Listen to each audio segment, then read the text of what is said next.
It is a cool and calm and beautiful Wednesday morning. Good morning to you and yours. It is Wednesday, the 24th of January. How are you doing this morning? I trust that you're doing well, you and yours. And we are here this morning with another edition of THG News Today. And the THG News Today, of course, is brought to you the kind of compliments of the fine folks at Colin Sons on St. Martin.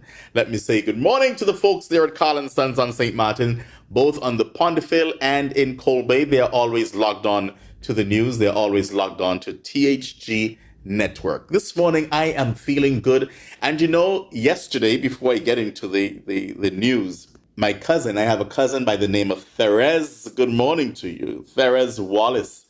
And, yesterday was the homegoing service for her dad. And it was a beautiful homegoing service. But she sang one of my favorite songs, and it just stuck with me. Great is thy faithfulness. So this morning, whatever you're doing, I want you to let that song be a blessing to you as you go throughout the day, because he is. I'm not here to preach this morning, but truly we have to give God so much thanks and praise.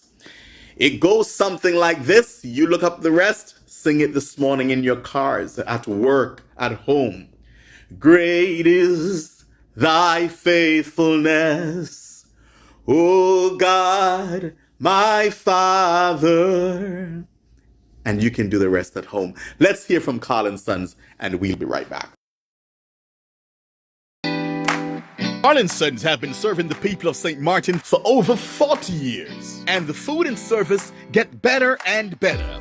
From early morning, customers flock to the bakery for their favorite sandwiches, cakes, pastries, you name it. First thing at mornings and last thing at afternoons, folks rush to Colin Sons for simply the best. There are two locations, Colbay and on the Pondfield. In Colbay, the opening hours are Monday to Friday from 6 a.m. to 6 p.m. On Saturdays, 6 a.m. to 5 p.m. And on Sundays, 6:30 a.m. to 10:30 a.m. and 2 p.m. to 5 p.m. Opening hours on the Pondfield, Monday to Friday, 6:30 a.m. to 6 p.m. Saturday and Sunday, 6:30 a.m. to 1 p.m.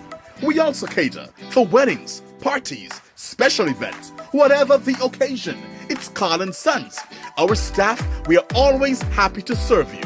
Call us today, the Colbay location, 721-544-2462. That's 721-544-2462. Or in Phillipsburg, 721-543-1059. That's 721-543-1059. It's Colin Sun Bakery. We are here to serve you.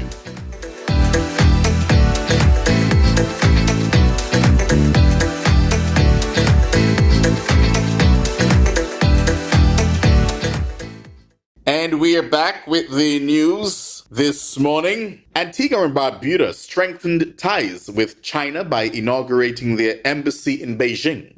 Prime Minister Gaston Browne led the ceremony and announced plans to appoint a permanent ambassador soon. The main purpose of the Prime Minister's visit is to attract more investment to Antigua and Barbuda while enhancing trade connections with China. Let's hear more from the Prime Minister on his arrival in China. Prime Minister, what are your expectations towards this visit in Beijing? Certainly to strengthen the bilateral relations between Antigua and Barbuda and the People's Republic of China. We'll be signing a cooperation agreement that will take the relationship to the next level. In fact, Antigua and Barbuda and the People's Republic of China, we enjoy perhaps one of the closest relationships of any large and small country. As you know, China has been very respectful of all countries, irrespective of size. And China has been a great example for all countries globally in terms of its benevolence and the role it has played to ensure peaceful coexistence and at the same time to ensure global prosperity for all. And I've always had this debate with colleagues in the political arena in terms of who's better for the Caribbean, whether China or whether the Republic of China, Taiwan, who gives more. I mean, of course, I know the USA, they have their suspicions about China. And so I'm sure they're not too pleased with Caribbean countries like Dominica and Antigua and Barbuda and some others who are very friendly with China. and other territories such as St. Kitts and Nevis and places like St. Lucia, I believe, we have that partnership with Taiwan. And sometimes I wonder, and I would do my own research to see which one is more solid, And what I can say, though, I think that the Republic of China, Taiwan, they have done, I'm not taking anything away from them, they have done a whole lot. I can only speak for the Federation of St. Kitts and Nevis. And I think this partnership or relationship, it's been going now for, over 40 years? And they have done a whole lot, especially when it comes to education of our children and stuff, and to further their education in whatever fields. The Republic of China, Taiwan, with the various scholarships. And so I must commend them when it comes to the education side of it. Money-wise, I don't know. I don't think they have given like how I see China will give places like Dominica and Antigua and Barbuda. So it's always a healthy debate as far as the relationship between Taiwan and Caribbean countries versus China and Caribbean countries. But I know that Prime Minister Gaston Browne, he has fully embraced the relationship between China and Wadadli, or I should say Antigua and Barbuda. Now we have some news out of St. Maarten, which is good news as far as air traffic is concerned. Ultra-low fare airline Frontier Airlines will begin non-stop service from Princess Juliana International Airport on St. Maarten to San Juan, Puerto Rico, beginning in June 2024.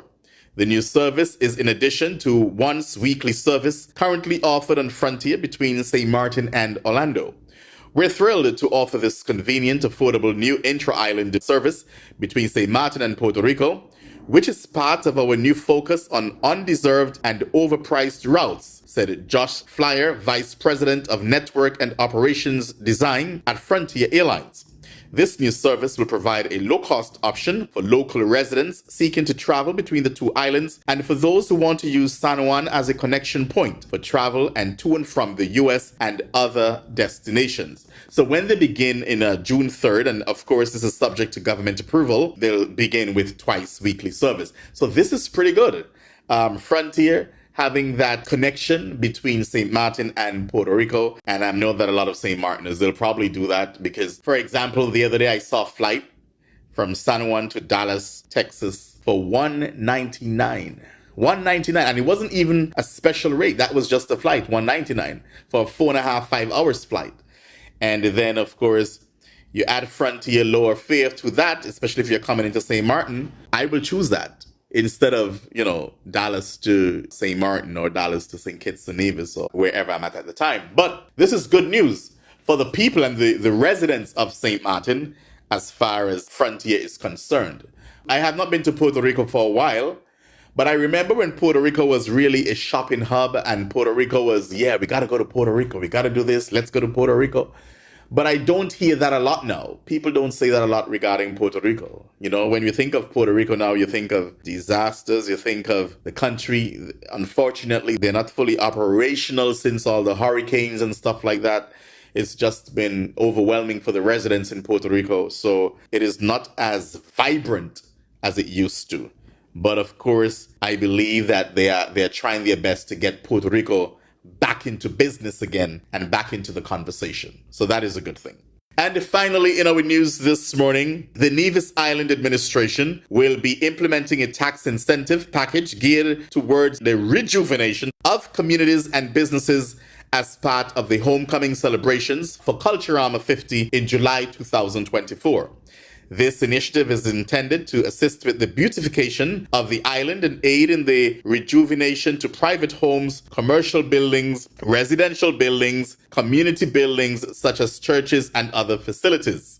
This package will run for the period of February 1st to August 31st, 2024, of course, with the main areas of focus as follows: painting of properties, erecting of fencing, construction of driveways and walkways, changing of windows, doors on the external of the property, replacing of furniture and equipment for guest houses and apartments to enhance the accommodation for visitors, concessions to be granted, exemption of import duties and customs service charge on all items falling into the category above. However, the 17% VAT will be payable.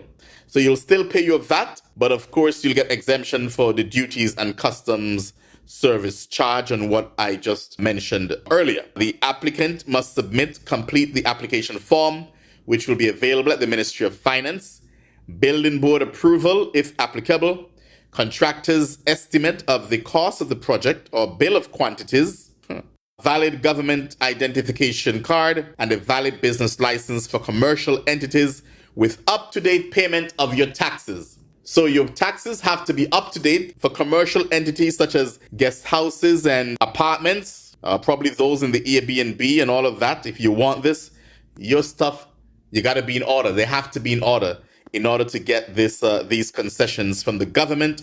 I think it's a good initiative. The Culturama 50 Island Enhancement Incentive Program. So I'm helping the NIA here in spreading the word on what is taking place on Nevis through the government and Culturama from February 1st to August 31st. Get your application forms from the Ministry of Finance, yeah? And with that, we've just concluded THG News today. Do join us again tomorrow morning at 6 o'clock for a similar presentation. And remember that song that I've mentioned to you this morning that my cousin Thera sang so well yesterday? Great is thy faithfulness, O God my Father. There is no shadow of turning with thee. Have a good day, everyone. God bless.